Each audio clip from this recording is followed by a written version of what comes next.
The champagne glass trembled in my hand as I read the words again, each letter burning into my retinas like acid. Dear Mom, I think it's best for the company's reputation if people believe I built this business independently. Please consider this my formal request for you to step down as co-founder, effective immediately. Don't forget to subscribe to the channel and comment where you're watching from. The celebration continued around me, our employees, our clients, everyone toasting the first anniversary of Jenkins and Associates Marketing Solutions, our company, the company I had built from the ground up with my own retirement savings, my own contacts, my own sleepless nights, the company where Wendy had started as my assistant, learning everything from client management to contract negotiations at my kitchen table. Mom, Wendy's voice cut through the noise, artificially bright. Did you get a chance to look at that paperwork I gave you? I looked up at my daughter, my 42-year-old daughter, who had never held a job for more than 2 years before this, who had called me crying 3 years ago because she couldn't make her mortgage payment. The same daughter who was now wearing a $3,000 suit and addressing our biggest client as if she'd single-handedly secured the Miller Industries account. I read it. My voice came out steadier than I felt. Wendy's smile faltered slightly. She glanced around the room, noting the proximity of Tom Miller, our most lucrative client. Maybe we could discuss this later. Tonight's about celebrating. Tonight's about celebrating? The irony wasn't lost on me. I was being erased from my own success story at the party meant to commemorate it. Of course, sweetheart. I set down my champagne, the bubbles suddenly tasting flat. We wouldn't want to disturb the celebration. The rest of the evening passed in a haze of forced smiles and hollow congratulations.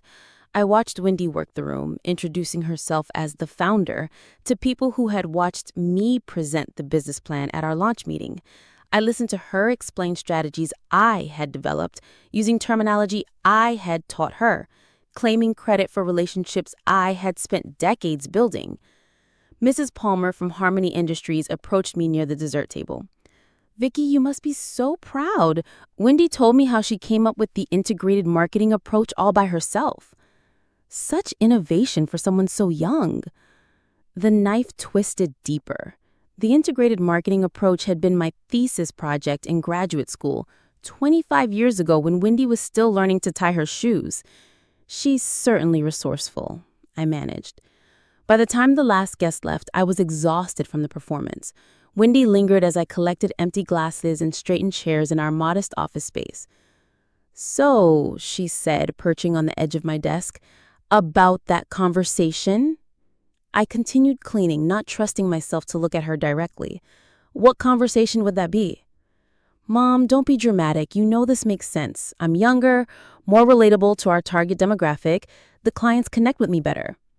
The clients connect with you because I introduced you to them. Wendy's expression hardened slightly. That's not entirely fair.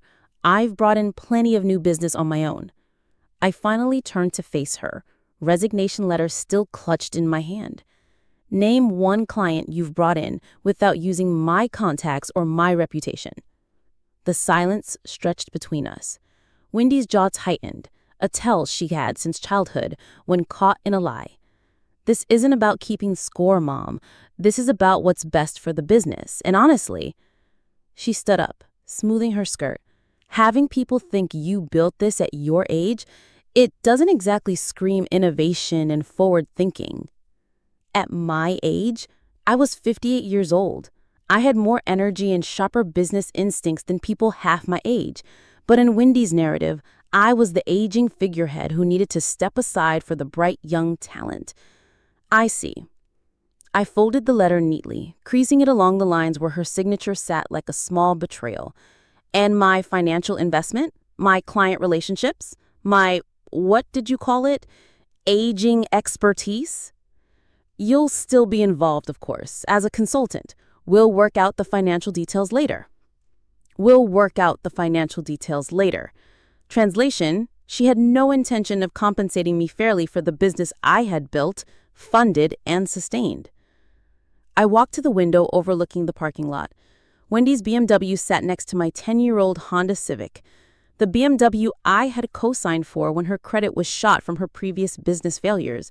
The BMW she now drove to meetings with clients who thought she was a self-made entrepreneur. "I need some time to think about this," I said finally. Wendy's relief was palpable. "Of course, take all the time you need, but maybe don't mention anything to the team yet. I'd like to handle the transition carefully." After she left, I sat alone in our office, my office, surrounded by the detritus of celebration. The banner reading Jenkins and Associates 1 year strong hung crooked above my desk. Wendy had ordered it naturally, leaving off the "and Associates" part and her verbal references throughout the evening. I opened my laptop and began scrolling through our client files, our financial records, our contracts, everything we had built together, and everything she now wanted to claim as her own. The Miller Industries account alone was worth $180,000 annually, secured through my college roommate's introduction to Tom Miller's wife. The Harmony Industries contract came through Mrs. Palmer, whom I had met at a business networking event before Wendy even knew what marketing meant. My phone buzzed with a text from my sister Janet.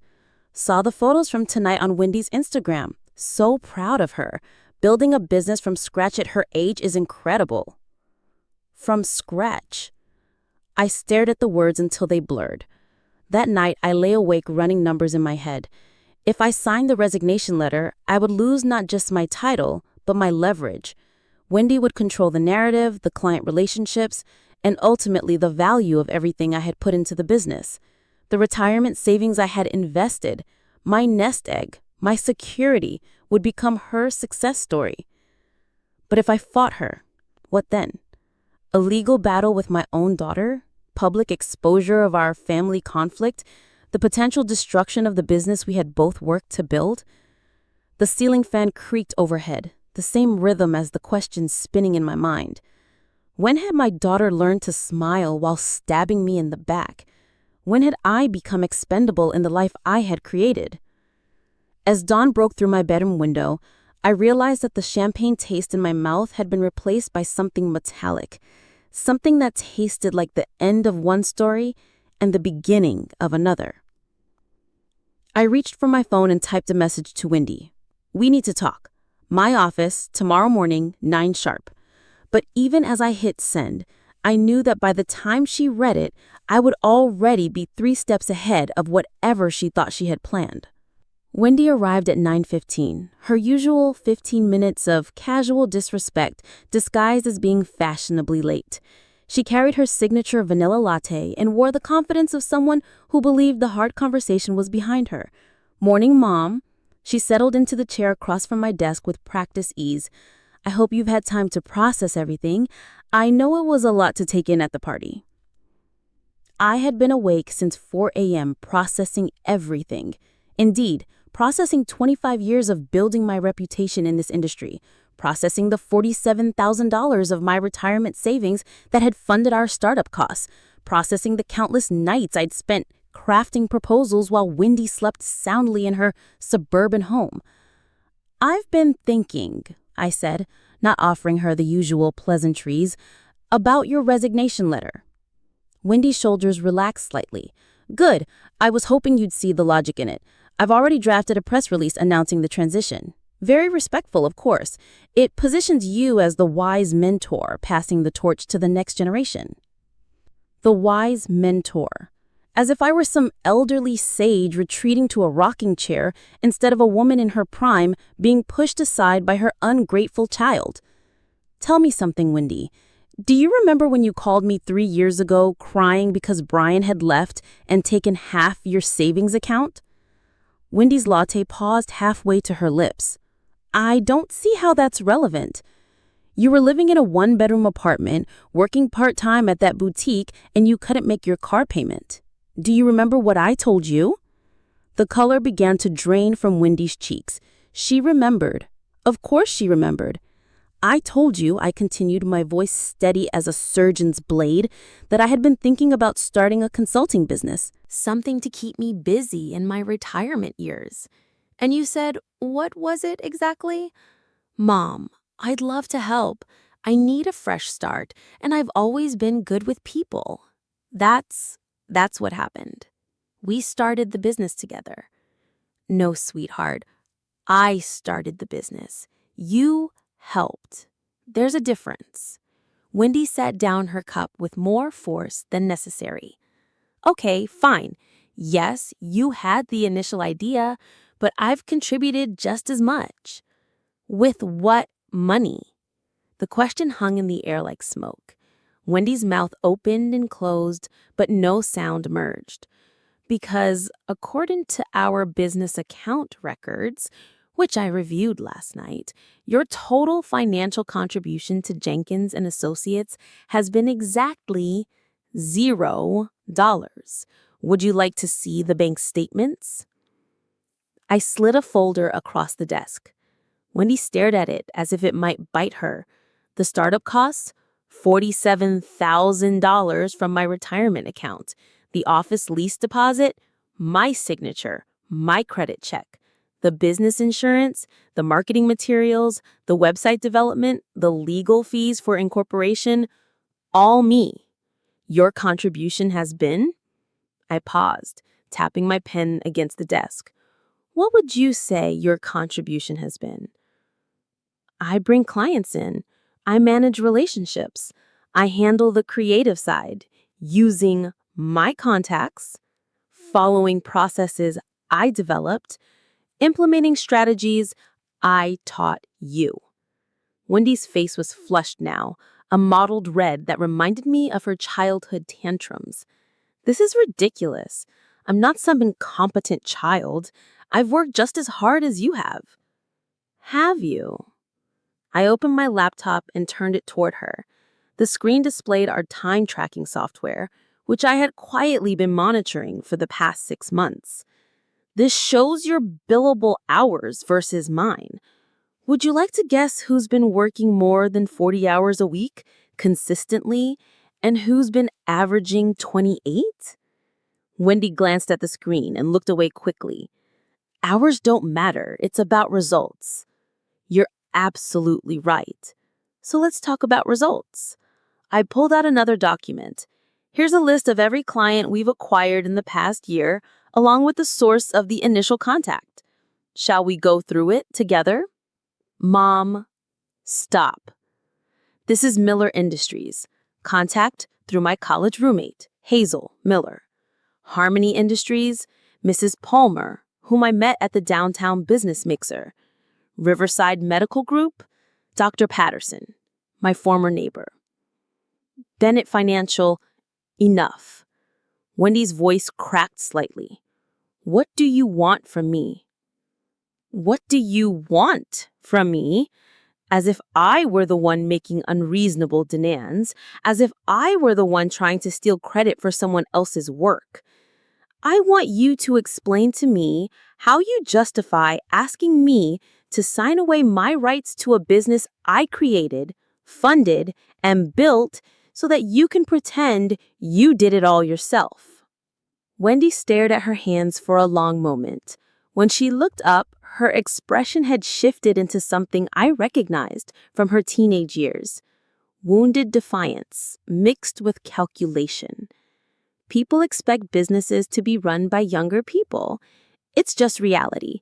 And honestly, Mom, some of the clients have mentioned that they'd prefer working with someone who understands modern marketing trends. Which clients? That's not the point. It's exactly the point. Name one client who has expressed dissatisfaction with my work or my age. Silence. You can't because there aren't any. What there are, however, are clients who assume you're in charge because you're the one who answers the phone and schedules meetings while I'm in the back office doing the actual work. Wendy's jaw tightened. That's not fair. Fair? I laughed, but there was no humor in it. You want to talk about fair? Let's talk about the Miller Industries presentation, the one you delivered last month, the one that secured us their expanded contract. What about it? The one I spent 3 weeks preparing while you were on vacation in Cancun. The one where you presented my market analysis, my campaign strategies, and my budget projections as your own work? Wendy's face went pale. You said I could present it. I said you could deliver the presentation because Tom Miller specifically requested that you be there. I never said you could take credit for creating it. I didn't. Wendy, my voice cut through her protest like a blade. I was in that room. I heard you tell Tom Miller that you'd spent weeks developing this innovative approach and that you were excited to implement your vision for his company. The silence stretched between us, heavy with years of unspoken resentments and accumulating lies. Wendy's breathing had become shallow, and I could see the pulse in her throat. Here's what's going to happen, I said, finally. You're going to withdraw that resignation letter. We're going to sit down with our lawyer and restructure this partnership to accurately reflect both our contributions and our ownership stakes. And you're going to stop introducing yourself as the founder of this business. And if I don't? The question I'd been waiting for. I smiled for the first time since she'd walked in. Then I'll be withdrawing my financial backing, my client relationships, and my expertise. I'll be starting my own firm, Jenkins Marketing Solutions, without the "and associates." Wendy's confidence crumbled visibly. You can't do that. We have contracts, obligations. We have contracts that I negotiated with clients who trust me personally.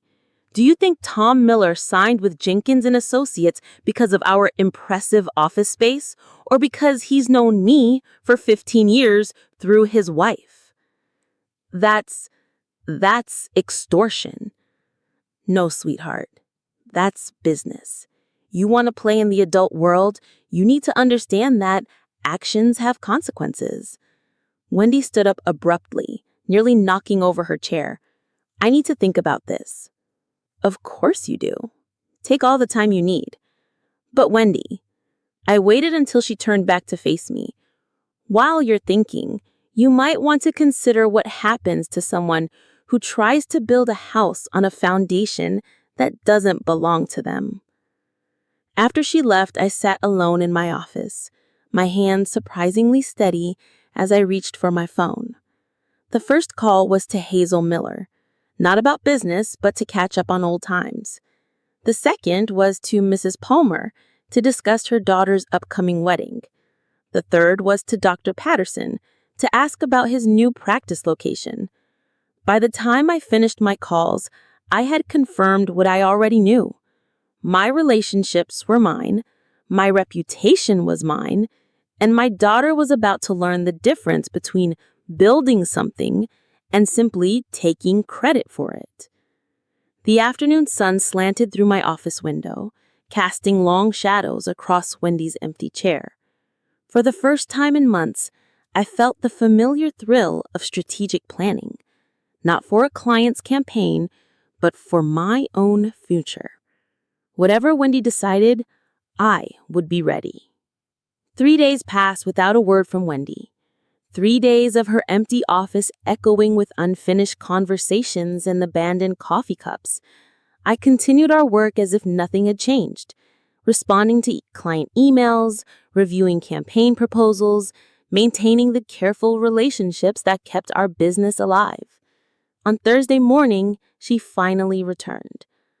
I've been thinking, she announced, settling into her chair with renewed determination, and I've discussed it with Brian.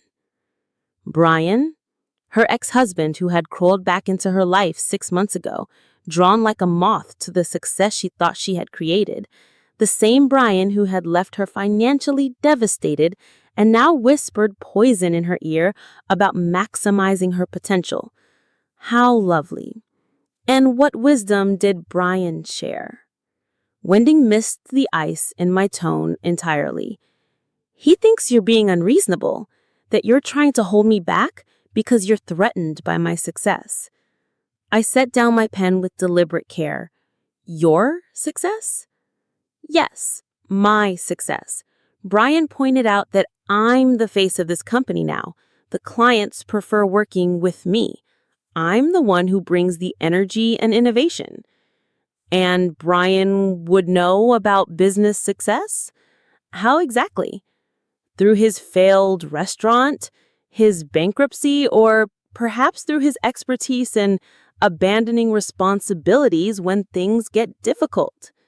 Wendy's jaw tightened. That's not fair. Fair? I laughed, but there was no humor in it. You want to talk about fair?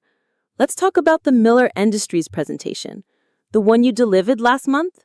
The one that secured us. And I'll pay you fair market value.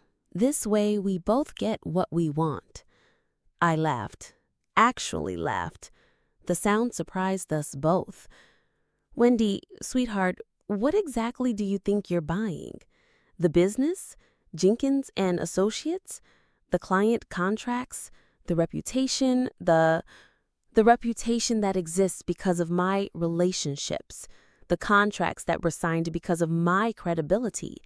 The expertise that took me 30 years to develop? I leaned back in my chair, studying her face. Tell me, what happens when you call Tom Miller next week and I'm not here to answer his questions about market demographics? What happens when Mrs. Palmer needs a crisis management strategy and you don't know the difference between damage control and brand rehabilitation? Wendy's confidence wavered slightly. I'll figure it out. I always do. The way you figured out your boutique business, the way you figured out your freelance graphic design career, the way you figured out your marriage. The cruelty of the words surprised even me, but I felt no desire to take them back. Wendy's face went white, then red, then white again. That's completely unfair. Is it? Because I'm looking at a pattern here, Wendy. A pattern of you starting something with great enthusiasm, riding on other people's support and expertise, and then either failing or moving on when the work gets difficult. This is different. How? Because this time, I'm not going to let you sabotage me. The accusation hit like a physical blow. I stared at my daughter, this woman I had raised, supported, invested in, believed in, and saw a stranger wearing Wendy's face. Sabotage you. Yes, you've always done this. Whenever I start to succeed at something, you find a way to undermine it, to make it about you instead of me. I stood up slowly, my hands flat on the desk between us. Give me one example. The boutique. You said it was too risky, that I didn't have enough experience. You asked me for a loan of $30,000 to open a clothing store in a market you hadn't researched, selling brands you had no experience with, in a location with rent you couldn't afford. I told you to develop a business plan first. You called me unsupportive and opened anyway with money from Brian's credit cards. 6 months later, you were bankrupt. Wendy's mouth opened and closed. That's not... You didn't... The graphic design business. You asked me to recommend you to my contacts. I suggested you build a portfolio first, maybe take some advanced courses in digital marketing. You said I was making excuses and started telling people you were fully booked when you had exactly 0 clients. I was trying to project confidence.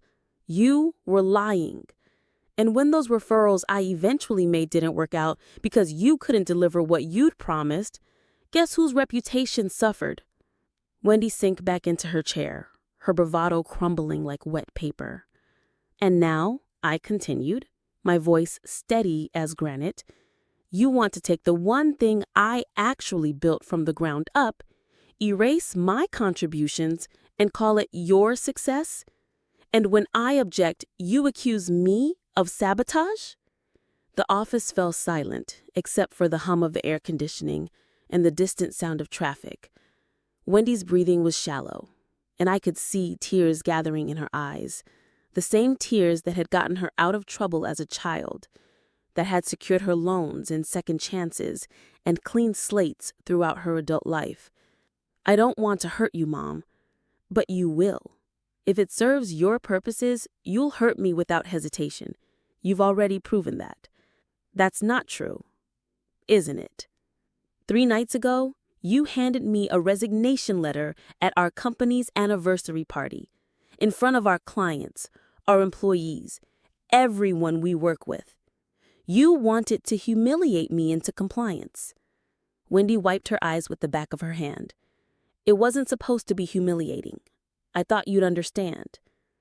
Understand what? That my own daughter values her image more than my dignity? That she's willing to rewrite history to make herself look better? That she sees me as an obstacle to be removed rather than a partner to be respected? It's not like that. Then tell me what it is like.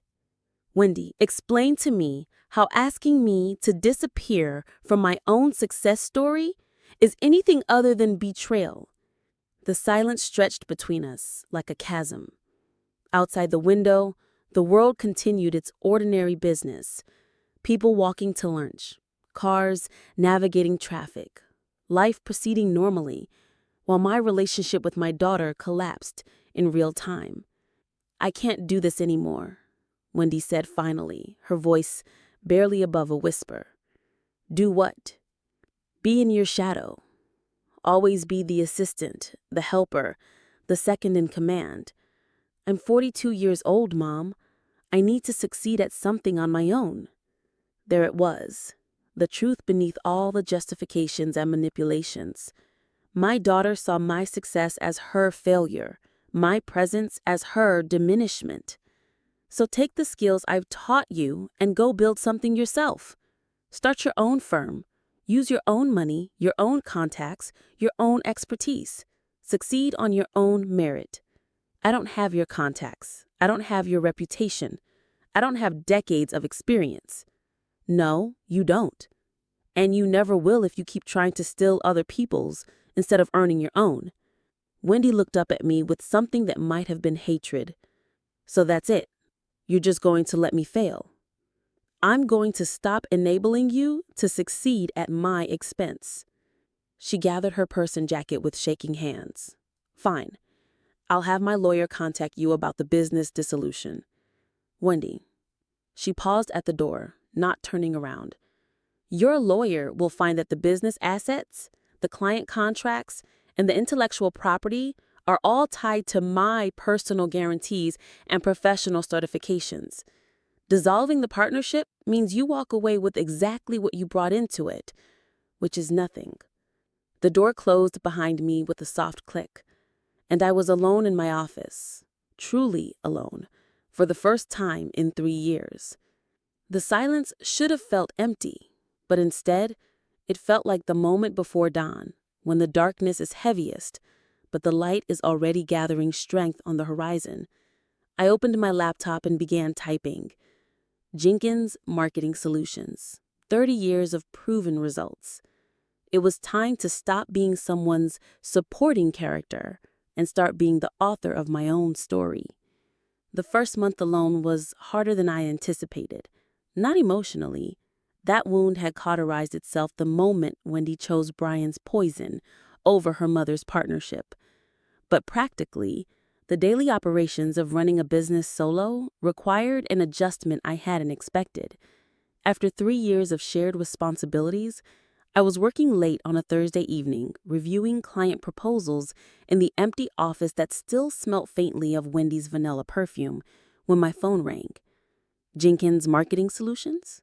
Vicky speaking. Vicky, this is Marjorie Patterson. I hope it's not too late to call. Marjorie, Dr. Patterson's daughter, whom I hadn't spoken to in nearly 5 years? The last time I'd seen her, she'd been a scattered 25-year-old bouncing between graduate programs and part-time jobs. Now 30, if my mental math was correct.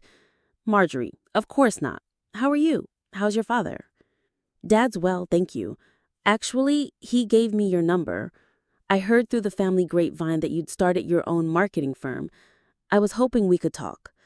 I set down my pen. Curious. What can I help you with? Well, it's a bit complicated. Are you free for coffee tomorrow? I have a proposition that might be mutually beneficial. We met at the small cafe near my office, and I almost didn't recognize the composed woman who stood to greet me. Marjorie had traded her college uniform of jeans and oversized sweaters for a crisp blazer and confident handshake, but her eyes held the same intelligence I remembered from the sharp teenager who had challenged her father's dinner party guests with questions about social justice and corporate responsibility. "You look wonderful," I said, settling into the booth across from her. "So do you. Dad mentioned you'd been through some recent business changes." I smiled wryly. "Your father has always been tactful. Yes, I've recently transitioned to operating independently." Marjorie nodded thoughtfully, stirring her coffee. "That's actually perfect timing for what I wanted to discuss. Vicky, what do you know about nonprofit marketing?" "Enough to know what's challenging. Limited budgets, mission-driven messaging, donor fatigue, volunteer coordination." "Why?" "Because I've spent the last 2 years working for a disaster relief organization, and I've learned that good intentions without effective communication strategy equals programs that can't sustain themselves." Marjorie leaned forward, her enthusiasm breaking through her professional composure.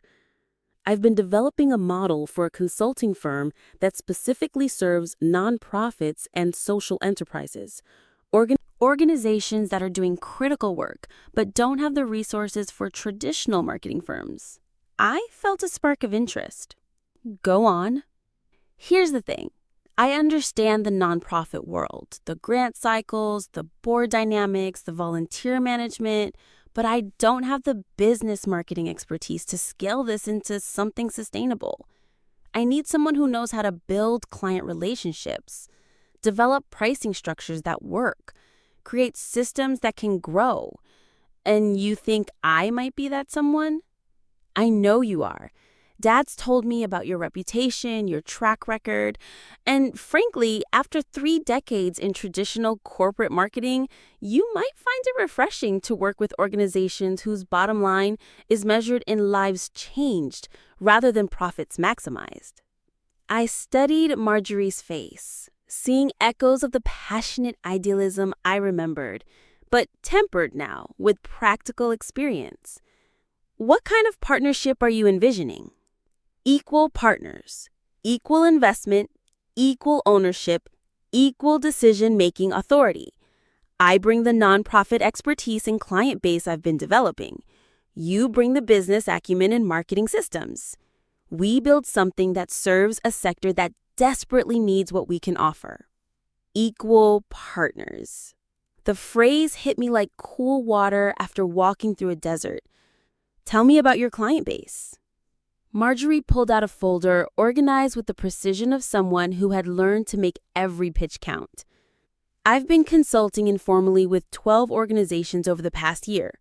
Small stuff mostly, helping them improve their donor communications, streamline their social media presence, develop more effective fundraising campaigns. But the demand is enormous, and most of them are paying marketing firms that don't understand their unique challenges." She showed me case studies, testimonials, financial projections that were modest but realistic. More importantly, she showed me passion, grounded in practical experience, exactly what had been missing from my partnership with Wendy. "What's your timeline?" I asked. "I'd like to launch officially in 3 months. I have enough savings to cover my share of startup costs, and I've identified office space that would work for both the collaborative nature of our work and our budget constraints." Her share of startup costs. No requests for loans, no assumptions about my funding her dreams, no expectation that I would carry the financial burden while she provided the vision. "Marjorie, can I ask you something personal?" "Of course." "Why me?" "You could find a marketing professional closer to your age, someone who might be more in tune with current trends, social media strategies." "Because," Marjorie interrupted gently, "I don't want someone who's just following trends. I want someone who understands how to build relationships that last decades, who knows the difference between a marketing gimmick and a sustainable strategy. I want someone who's proven they can create value, not just promise it." The words landed like balm on wounds I hadn't realized were still tender. Besides, Marjorie continued with a smile, I've done my homework. I talked to Mrs. Palmer about your work with Harmony Industries. I spoke with Tom Miller about the campaign you developed for his company. Your reputation isn't based on being young and trendy. It's based on being excellent.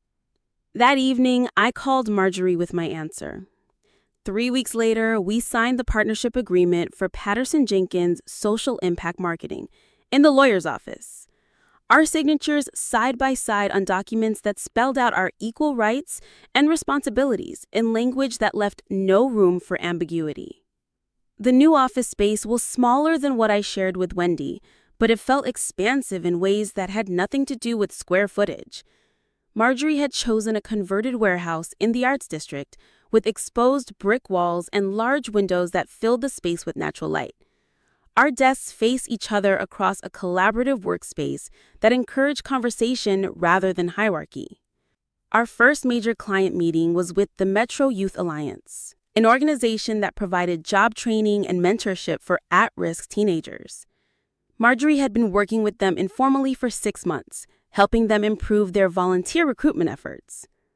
Their biggest challenge, Marjorie explained as we prepared for the meeting, is that they're incredibly effective at what they do, but terrible at communicating that effectiveness to potential funders.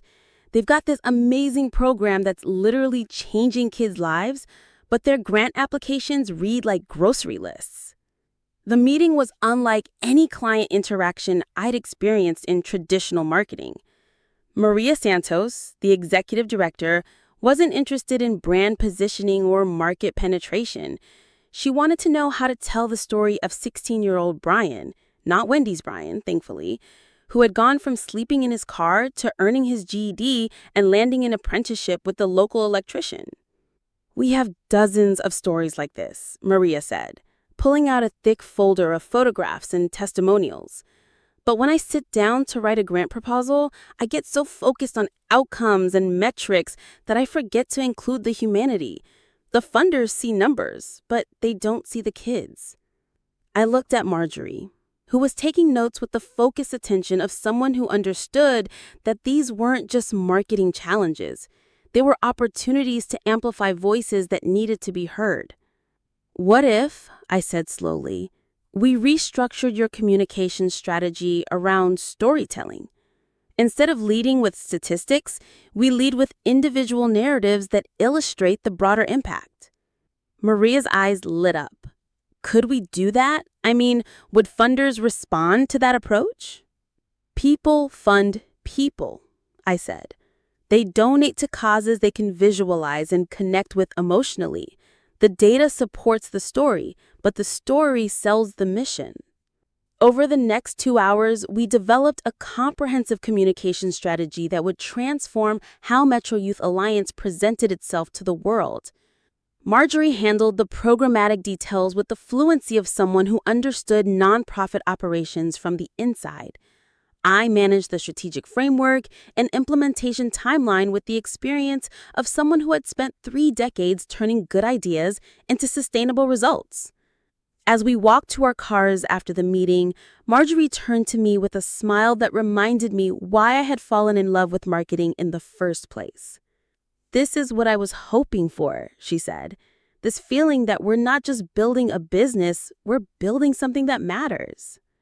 I thought about Wendy, probably struggling with client relationships she didn't understand and systems she couldn't manage. I thought about Brian, whispering advice that would lead her deeper into failure. And I realized that sometimes the greatest gift life can give you isn't the success you planned for, but the partnership you never knew you needed. Yes, I said, unlocking my car. It is. That night, I updated my LinkedIn profile. Co-founder, Patterson Jenkins Social Impact Marketing. For the first time in months, the title felt true. 6 months after our launch, Patterson Jenkins Social Impact Marketing had grown beyond our most optimistic projections. We had 15 active clients, a waiting list, and a reputation that was spreading through the nonprofit community like wildfire. Marjorie's expertise in the sector, combined with my business development skills, had created something neither of us could have built alone. I was reviewing quarterly reports in our sun-filled office when my phone rang with a number I didn't recognize. Vicki Jenkins speaking? Mom. Wendy's voice was smaller than I remembered, stripped of the confident authority she'd worn like armor during our last conversation. I set down my pen carefully. Hello, Wendy. I was hoping we could talk. Are you free for lunch? I know it's short notice, but I'm in your area and I thought, I'm quite busy today. What do you need? The silence stretched long enough that I wondered if the call had dropped. Then, I need help. I need help. 3 words that might have moved me 9 months ago. Now they landed with the hollow ring of familiar manipulation. What kind of help? The Miller Industries contract? They terminated it yesterday. Tom Miller said they weren't satisfied with the campaign results and that they decided to go with a different firm. I felt no satisfaction at the news, only the cold recognition of inevitable consequences. I'm sorry to hear that. Mom, please! I know things ended badly between us, but I'm drowning here. Without the Miller contract, I can't make payroll. I can't cover the office rent. You need what, Wendy? I need you to call Tom Miller to explain that there was a misunderstanding, that we're still working together, that you're still involved in the business. The audacity of it took my breath away. After everything, the betrayal, the humiliation, the systematic erasure of my contributions, she wanted me to lie to save her from the consequences of her own choices. Why would I do that? Because I'm your daughter, her voice cracked slightly. Because family helps family. Because family helps family. I thought of the resignation letter handed to me at our anniversary party. I thought of her introducing herself as the sole founder to clients who knew better. I thought of Brian whispering poison about my irrelevance while she nodded along. Wendy, when you asked me to step down from Jenkins and Associates, what did you say about family then? That was different. That was business. And this isn't? Another long pause. Mom, I made mistakes. I know that now. But I can't undo them. I can only try to fix things going forward. How are you planning to fix things? I want to offer you a position, a partnership, 60-40 split with you handling client relations and me managing the creative side. I almost laughed. Almost. 60-40 in whose favor?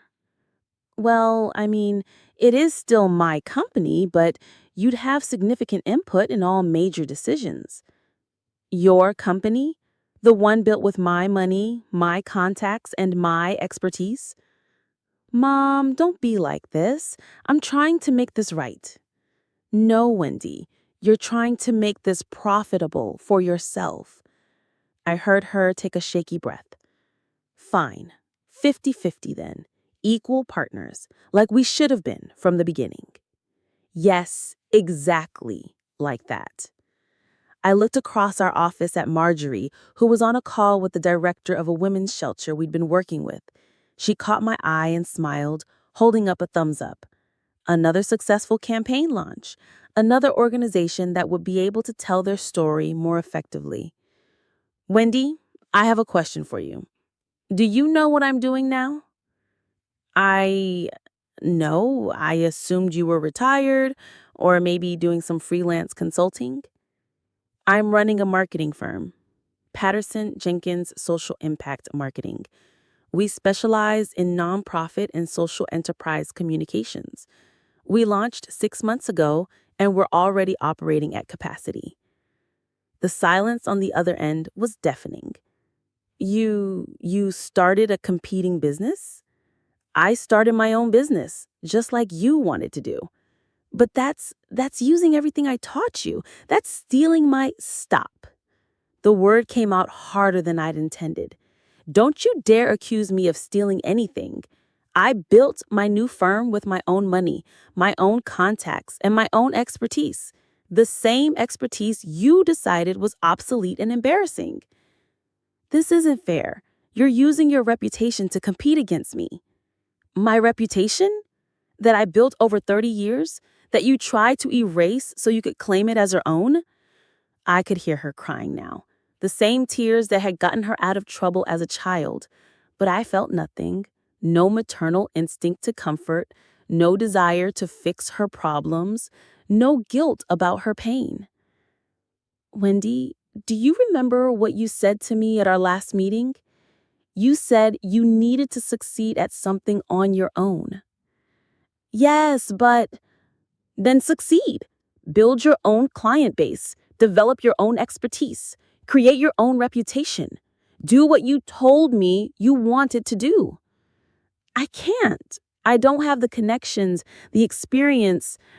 Then get them, the same way I did 30 years ago, through hard work, ethical business practices, and genuine value creation. Mom, please, I'm going to lose everything. Maybe you will. And maybe that's exactly what needs to happen. The words hung in the air like a final judgment. I could hear Wendy's breathing become ragged, could picture her sitting in whatever was left of the office space she thought would make her successful. I can't believe you're doing this to me. I'm not doing anything to you, Wendy. I'm simply declining to rescue you from the consequences of your own choices. What am I supposed to tell Brian? He invested his savings in this business because he believed in me. Tell him the truth, that you built a business on someone else's foundation. And when that foundation was removed, everything collapsed. You're being cruel. I'm being honest. For the first time in our relationship, I'm refusing to enable your delusions. Marjorie had finished her call and was pretending to read emails while obviously listening to my side of the conversation. Her presence was a reminder of what healthy professional relationships look like, built on mutual respect, shared investment, and honest communication. Mom, Wendy's voice was barely a whisper now. What if I publicly acknowledged what really happened? What if I told people the truth about who really built Jenkins and Associates? What truth would that be? That you were the real founder? That I was your partner, not the other way around? That I made a mistake asking you to step down? I considered this for a moment. And then what? You think Tom Miller would come back? You think Mrs. Palmer would trust you with her business after learning you lied about your credentials? I don't know. Maybe if you recommended me. Why would I recommend someone who has proven herself to be dishonest and unreliable? The question seemed to break something in her. Because I'm your daughter, she whispered. Because you love me. And there it was, the assumption that had underlain every request, every expectation, every betrayal, that my love for her obligated me to sacrifice my own dignity, my own success, my own truth. Wendy, I do love you. I will always love you, but I will not sacrifice my integrity to enable your mistakes. So that's it. You're just going to let me fail? I'm going to let you face the consequences of your choices, just like any other adult. After I hung up, Marjorie approached my desk with 2 cups of coffee. Everything okay? She asked gently. Yes, I said, surprised to realize it was true. Everything is exactly as it should be. 3 weeks later, I received an email from Tom Miller. Jenkins and Associates had officially dissolved and Wendy had declared bankruptcy. He wanted to know if Patterson Jenkins would be interested in taking over their corporate social responsibility communications. I forwarded the email to Marjorie with the note, "What do you think? We'd need to hire 2 additional staff, but it would fund our expansion into corporate consulting." Her response came back within minutes. "Let's do it. If we're going to grow, we might as well grow with clients who value our expertise." That evening, I drove past the building that had housed Jenkins and Associates. The office windows were dark, a for lease sign already posted in the front window. I felt no satisfaction, no vindication, only the quiet certainty that comes from refusing to compromise your own worth to prop up someone else's illusions. My phone buzzed with a text from Marjorie. Final numbers are in. Best quarter yet. Dinner to celebrate. I smiled and typed back. Absolutely. Partners should celebrate their successes together. As I drove toward the restaurant, I thought about the woman I had been a year ago. Diminished, dismissed, reduced to a supporting role in her own life story. That woman was gone now, replaced by someone who understood that love without boundaries is not love at all, but enablement. Someone who had learned that the greatest gift you can give another person is the opportunity to face the truth about themselves. Wendy would either learn from her failures or she wouldn't.